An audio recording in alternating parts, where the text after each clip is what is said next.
Ini model lama. Now yang terbaru daripada Dakmara Grinder. Dakmara Power Tools.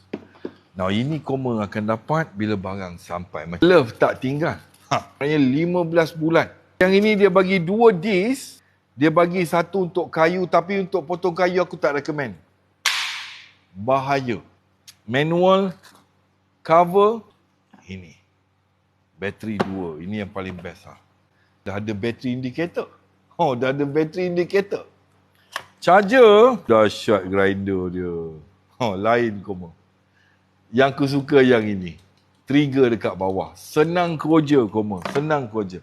Yang lama, yang tolak picu ni. Baru ni. Ada ke yang nak aku test ni? Ni harga istimewa. Cuba koma komen berapa ringgit koma dapat. Bismillahirrahmanirrahim. Sekali lagi. Padu. Now satu lagi yang best function dia, ada on, ada lock. Ya, boleh lock. So aku bagi Mara ni memang tak boleh nafikan lah. Dia punya soft grip memang sedap lah. Ya. Tapi handle dia ni untuk koma memang sesuai. Koma yang biasa pegang batang kecil memang sesuai dan sedap. Macam aku biasa pegang besar. Jadi, okey lah, okey. Tapi koma yang biasa pegang batang kecil tu memang tak ada masalah.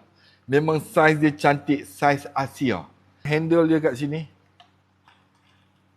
Cordless punya grinder ni.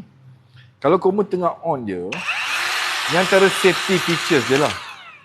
Kalau tiba-tiba bateri tak ada, masih lagi on. Bila masuk, dia tak auto on.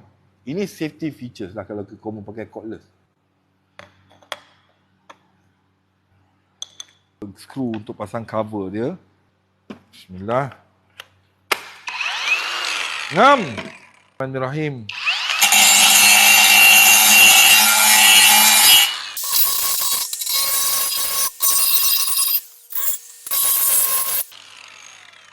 Padu lah. Kalau tanya aku padu lah.